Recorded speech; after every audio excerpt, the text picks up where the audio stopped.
اور واقعہ معراج میں ایک روایت ہمیں ملتی ہے کہ نبی کریم صلی اللہ علیہ وسلم نے کچھ لوگوں کو دیکھا کہ وہ اپنے ہی جسم کا گوشت نوچ کر کھا رہے ہیں.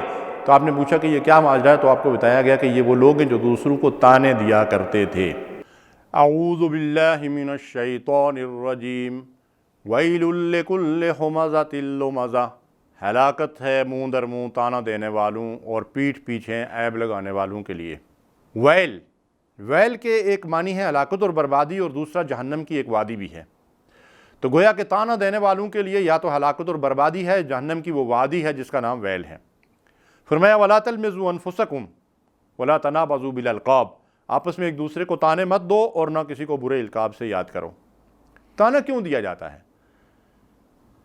کسی کے حسب و نسب پر اس کو تان کرنا، کسی کی شکل و شبات پہ تان کرنا، کسی کے قد کاٹھ پہ تان کرنا، کسی کے قبیلے اور خاندان پہ، کسی کی قوم اور وطن پہ تان کرنا علی ھذا القیاس. دراصل تانا دینے والا خود کسی غرور اور تکبر کے اندر مبتلا ہوتا ہے اور اپنے آپ کو بڑی چیز اور دوسرے کو حقیر سمجھ رہا ہوتا ہے. اس لیے اس کو کبیرہ گناہ قرار دیا گیا ہے. تکبر بہت بڑا گناہ ہے. القبر بطر الحق وغمط الناس. ابو داؤد کی روایت ہے کہ کبر کیا ہے، تکبر کیا ہے؟ حق سے منہ موڑنا اور لوگوں کو حقیر سمجھنا. تو جب کسی کو آدمی تانا دیتا ہے تو اس کو حقیر سمجھ کر ہی تانا دیتا ہے.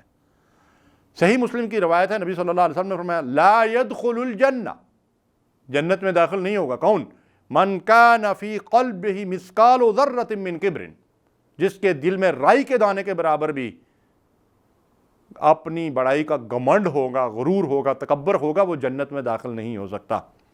اور ترغیب میں یہ حدیث روایت کی گئی ہے کہ قیامت کے دن اللہ ان کو چیونٹی کی طرح حقیر بنا دے گا اور وہ لوگ ان کو پاؤں تلے روند رہے ہوں گے جو دنیا میں اپنے آپ کو بڑی چیز سمجھتے تھے. اور واقعہ معراج میں ایک روایت ہمیں ملتی ہے کہ نبی کریم صلی اللہ علیہ وسلم نے کچھ لوگوں کو دیکھا کہ وہ اپنے ہی جسم کا گوشت نوچ کر کھا رہے ہیں. تو آپ نے پوچھا کہ یہ کیا ماجرا ہے؟ تو آپ کو بتایا گیا کہ یہ وہ لوگ ہیں جو دوسروں کو تانے دیا کرتے تھے. ایک موقع پر نبی کریم صلی اللہ علیہ وسلم کی ازواج میں سے کسی نے دوسری کو کہا کہ وہ پستہ قد ہے. رسول اللہ صلی اللہ علیہ وسلم نے فرمایا کہ تو نے اتنی بات کی ہے کہ اگر اس کو دریا کے اندر ڈال دیا جائے تو اس کا ذائقہ کڑوا کر دے. یعنی معمولی سی بات ہے، ہمارے لیے تو اس کی کوئی وہ اہمیت نہیں ہے، لیکن رسول اللہ صلی اللہ علیہ وسلم نے فرمایا کہ یہ دریا کا ذائقہ کڑوا کر دے. ایک موقع پر آپ نے دیکھا کہ ام المومنین حضرت صفیہ رضی اللہ تعالی عنہا رو رہی ہیں. اللہ کے رسول صلی اللہ علیہ وسلم نے پوچھا کہ کیا معاملہ ہے صفیہ؟ تو انہوں نے بتایا کہ حفصہ رضی اللہ تعالی عنہا نے مجھے طعنہ دیا ہے کہ میں نسب میں تم سے افضل ہوں، میرا نسب رسول اللہ صلی اللہ علیہ وسلم سے ملتا ہے اور تم یہودی باپ کی بیٹی ہو. اللہ کے رسول صلی اللہ علیہ وسلم کو یہ بات سخت ناگوار گزری. امام ترمذی نے اس حدیث کو روایت کیا ہے. رسول اللہ صلی اللہ علیہ وسلم نے حضرت صفیہ کی دلجوئی کیسے فرمائی سنیے. آپ نے فرمایا کہ صفیہ تم نے حفصہ کو یہ جواب کیوں نہیں دیا کہ میرے والد حضرت ہارون علیہ السلام، میرے چچا موسیٰ علیہ السلام اور میرے شوہر محمد صلی اللہ علیہ وسلم ہیں. اور پھر سیدہ حفصہ رضی اللہ تعالی عنہ کو نصیحت کی نبی صلی اللہ علیہ وسلم نے کہ آئندہ ایسی بات مت کرنا. یعنی اس سے آپ اندازہ لگا سکتے ہیں کہ کسی کے اوپر طعن کرنا کتنا بڑا گناہ ہے، اور رسول اللہ صلی اللہ علیہ وسلم اپنے اہل و عیال کو کس طریقے سے اس بات کی تعلیم و تربیت دے رہے ہیں کہ کبھی کسی کو طعنہ نہیں دینا چاہیے. نبی صلی اللہ علیہ وسلم نے فرمایا جس کا عمل اس کو پیچھے چھوڑ دے اس کا حسب اور نسب اس کو آگے نہیں بڑھا سکتا.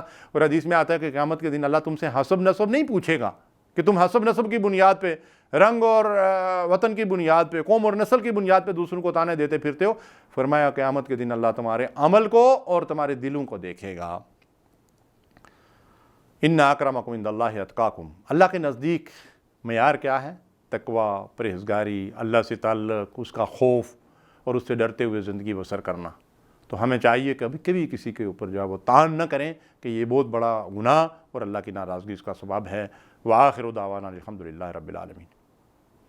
اللہم صلی علی سیدنا محمد وعلی آلہ وصحبہ وسلم. اللہم صلی علی سیدنا محمد وعلی